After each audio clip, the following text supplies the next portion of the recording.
Fear और grid यानी कि डर और लालच, दो ऐसी भावनाएं जो आपसे कुछ भी करवा सकती हैं। और कई सारे इंस्टीट्यूट्स इन्हीं दो भावनाओं का इस्तेमाल कर रहे हैं बच्चों और उनके माँ बाप को ठगने के लिए। जॉब ना मिलने का डर तो 100% job guarantee.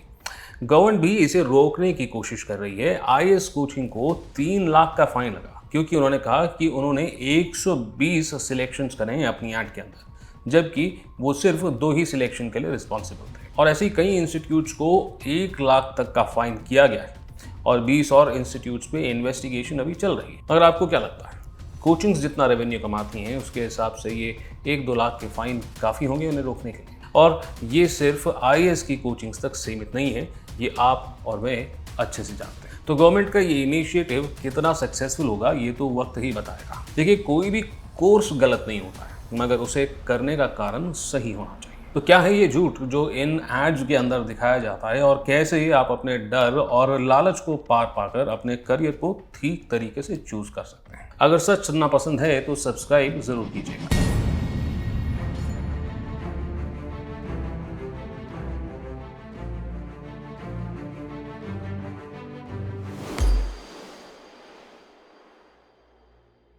No cost EMI किसी भी महंगी चीज़ को खरीदने में एक सहूलियत की तरह हमें दिखाई देती है। स्कूलों की फीस, इंस्टीट्यूट्स की फीस लगातार बढ़ती जा रही है और नो कॉस्ट ईएमआई उसके अंदर हमें एक तरह का रिलीफ देती है।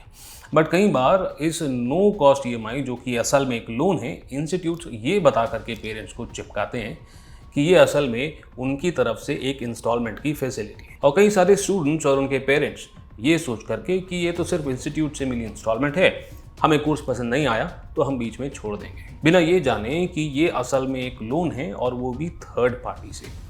यानी कि अगर आप इसे पे नहीं करते हैं या ईएमआई में डिले भी करते हैं तो आपका क्रेडिट स्कोर गिर सकता है, जिसकी वजह से आपको आगे चल करके लोन मिलना मुश्किल हो सकता है। और हो सकता है कि गलत लोग आपके घर तक पहुंच जाएं इस लोन की रिकवरी करने के लिए। 10 लाख पर एनम एक आम इंसान के लिए 1 साल के अंदर 10 लाख कमाना एक बहुत बड़ी बात होती है। इस बात को सुनकर किसी का भी ईमान डगमगा सकता है, मगर अच्छी सैलरी कमाने के लिए स्किल्स की ज़रूरत होती है।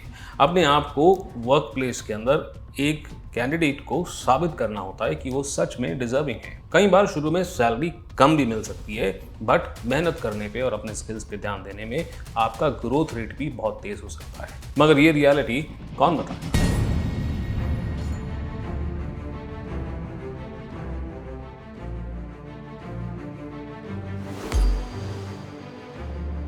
सिक्योर जॉब सबको चाहिए और अगर कोई आपको इसकी गारंटी दे दे तो?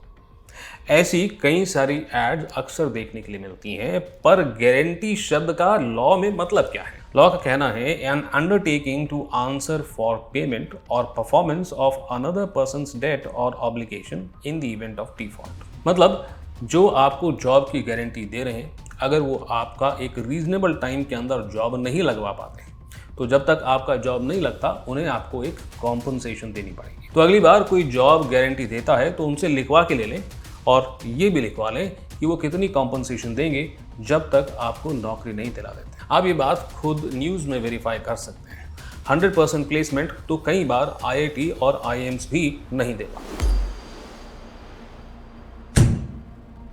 सीपीए कर लें 6 महीने के अंदर, एसीसीए कर लें 9 महीने के अंदर, यूएससीए में कर लें 6 महीने के अंदर। जैसे कोई रेस चल रही हो। वो जानते हैं कि टफ कोर्सेज करने से कई सारे स्टूडेंट्स जो हैं वो डरते हैं, और अगर उन्हें ये बता दिया जाए कि सक्सेस रेट बहुत हाई है और बहुत कम समय में आप इन कोर्सेज को क्लियर कर सकते हैं तो शायद वो डर कम हो जाए। और इसी चीज़ का फ़ायदा उठाते हैं ये इंस्टीट्यूट्स, लालच दे करके कि ये कोर्स जो है बहुत कम समय में, जो बड़े बड़े कोर्सेज को कम समय में कराने का प्रॉमिस करते हैं। ये टाइमलाइंस या तो अनरियलिस्टिक होती हैं या तो फिर इन्हें बहुत ही कम स्टूडेंट्स अचीव कर पाते हैं। तो आइए बात करते हैं 6 ऐसी चीज़ें जो आप कर सकते हैं डर और लालच को अवॉइड करके अपने करियर की सही चॉइस लेने के लिए। सबसे पहली बात तो यह है कि आपको अपना कैलिबर चेक करना चाहिए। जॉब कोर्स को क्लियर करने के पहले नहीं, क्लियर करने के बाद आता है। अगर क्लियर नहीं कर पाए तो जॉब कैसे मिलेगा?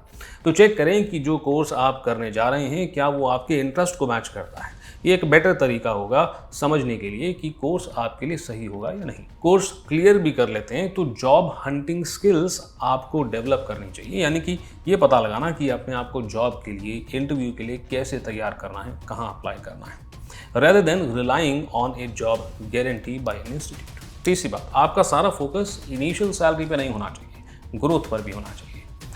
आप अगर अपने स्किल्स के ऊपर काम करते हैं, ठीक से मेहनत करते हैं, तो आपकी इनिशियल सैलरी कम भी हो तो भी आप तेज़ी से करियर के अंदर ग्रो कर सकते हैं। चौथी बात, कोशिश करें लोन लेना अवॉइड करना। अगर आपको ऐसा लगता है कि किसी कोर्स को आप अफोर्ड नहीं कर सकते तो पहले पैसा सेव कर लें और जब इनफ सेविंग्स हो जाएं तब कोर्स के अंदर एनरोल करें। या फिर अगर आपको लोन लेना भी है, ईएमआई लेना भी है, तो अपने बैंक से ईएमआई लें। आपका bank in no cost EMI company से आपको बेहतर समझता है।